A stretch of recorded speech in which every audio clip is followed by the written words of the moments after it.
One of the main ways that we try and support young people's mental health is by acknowledging it. That's the first thing, and by trying to have really open dialogue, trying to offer them ways that they can feel comfortable to open up to talk about their mental health. When I'm feeling down, I think staff can support me by just letting me know that they're always there if I want to talk, coming up with little activities that probably is not just for me but for everyone as a whole, so I don't feel kind of secluded, if that's the word, or excluded from the group. It's like cooking ideas, or like paint a picture, or coming up with poetry, doing a bit of sport. Staff could support me by just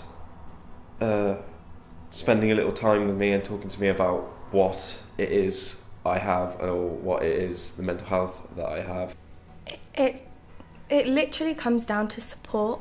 It's not like...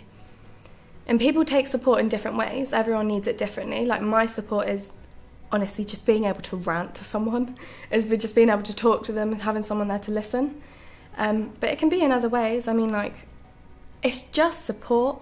It's whatever they can offer you to, like, show that they are, like, they're helping you, or they're trying at least. It's good to know that even when you're, like, in the darkest part of your life, it's good to know that there is still people behind you kind of rooting for you, hoping that things get better.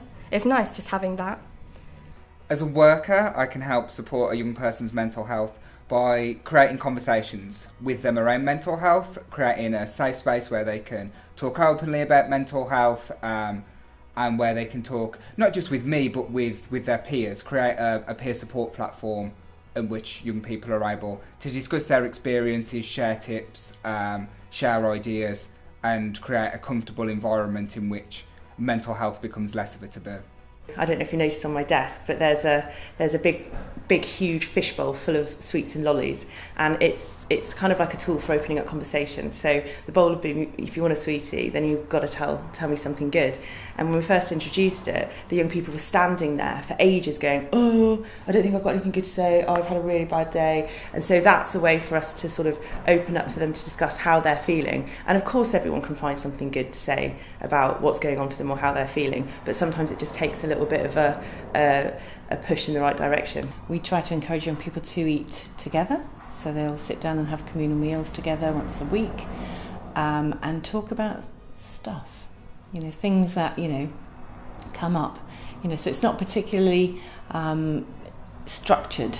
I think the thing that young people worry about the most when talking to people about mental health is actually just being judged, which is unfortunate. It's something that's quite concerning. I think young people, there is still so much stigma and so much sort of taboo around it, that I think a lot of young people worry that if they are open about mental health in an environment in which nobody else is, that they are going to be stigmatised, that people are going to see it as some form of weakness. And I think that there's a risk that young people can sort of start to believe that about themselves, and that can be quite damaging. I think we could reduce the stigma surrounding mental health by doing workshops to show what mental health actually is, and just doing general chats and things about it. And you can talk to any one of the staff, be it on the training team or just anyone, and they can just it can go from just being hello and all that to saying, nah, I need to chat to someone, and they'll try and work around and get like 5-10 minutes just to sit down and talk to you, if longer, if needs be. They'll hear what you have to say, which is always with people in a positive frame of mind, I think, when they know they have someone to hear what they have to say and to speak to. I mean, it is difficult. I mean, it was difficult for me at first. I still find it difficult sometimes now, because I don't know if you ever really get over it, but knowing the support around me that I have, it does make it a bit easier to be able to do it.